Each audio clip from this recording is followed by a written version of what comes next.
ka na ikay mawiwili. So mga par, ilabas ang dating pagkahalimaw ni Manny Pacquiao. Ito nga mga idol ang naging mensahe ng ating Filipino Flash Nonito Donaire Jr. para sa ating pambansang kamao ahit sa laban nito kontra kay Mario Barrios sa July 19 sa Las Vegas. Isang napakagandang advice po mga idol ang sinabi ni Flash kay Pacman. Aniya mga idol, isa daw sa magbibigay ng tsansa kay Pacman sa laban kay Barrios. Ang gamitin nito ang inside out na galawan nito sa bakbakan. Gamitin ng maayos ang bilis para hindi makaporma itong si Mario Barrios. At ang kinagandahan dito mga idol, belt na ang bagay na to para kay Boss Manny. Ito talaga ang kanyang signature move. Dagdag pa nito, iparamdam daw nito kay Mario Barrios na meron pa halimaw sa bagsik ni Pacman. Kumbaga iparamdam nito mga idol ang aura ng Pinoy Legend sa kampiyon para hindi magkaroon ng kumpiyansa si Barrios na i-walk down si Pacman sa ibabaw ng boxing ring at gamitin ang kanyang pagiging pagkabata. Well, parang sinabi na lahat ni Flash mga idol, ang ideal na game plan para sa Team Pacquiao. Ito nga ang ayaw bigyan ng kumpiyansa si Mario Barrios sa kanyang sarili. Ipakita ni Pacman sa kampiyon na isa pa rin itong dangerous na fighter sa kabila ng kanyang edad na 46 anyos. At lahat nga sa mga sinabi ni Flash mga idol,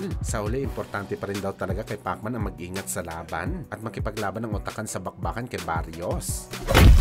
Samantala sa naging panayam naman po mga idol ng ating pambansang kamao Manny Pacquiao, natanong siya kung willing pa ba nito labanan si Mayweather Jr. at direktang sinagot ni Pacman mga idol na dapat daw hindi siya ang tanungin kung gusto pa nito labanan si Floyd. Dapat daw si Kalbo ang tinatanong ng ganitong bagay. Wala daw problema si Pacman na lumaban kay Floyd, ni minsan daw mga idol. Hindi daw siya humindi sa laban kay Floyd. Siya pa daw ang naghahamon sa bakbakan. Na kay Floyd na daw ang problema bakit hindi nangyayari ang rematch nila. Kasabay nito mga boss, tinanong si Pacman sa potensyal na laban nito kontra sa UFC legend na si Conor McGregor. Aniya mga idol, sa ngayon daw wala siya pakialam kay McGregor. Masyadong maraming issue daw sa pagitan nila ni McGregor at ito daw ang iniiwasan ni Pacman. Well, tama naman si Boss Manny mga idol. Bakit pa ba nito lalabanan ng fighter na kinasuhan siya dahil sa paglabag nito sa kontrata na pinirmahan ni Pacman para sa 2-fight deal nito sa Paradigm Sports. Nakalaunan mga idol, napag-alaman na hindi pala nakarestro ang company ni Conor McGregor bilang isang promotional company ng boxing sports.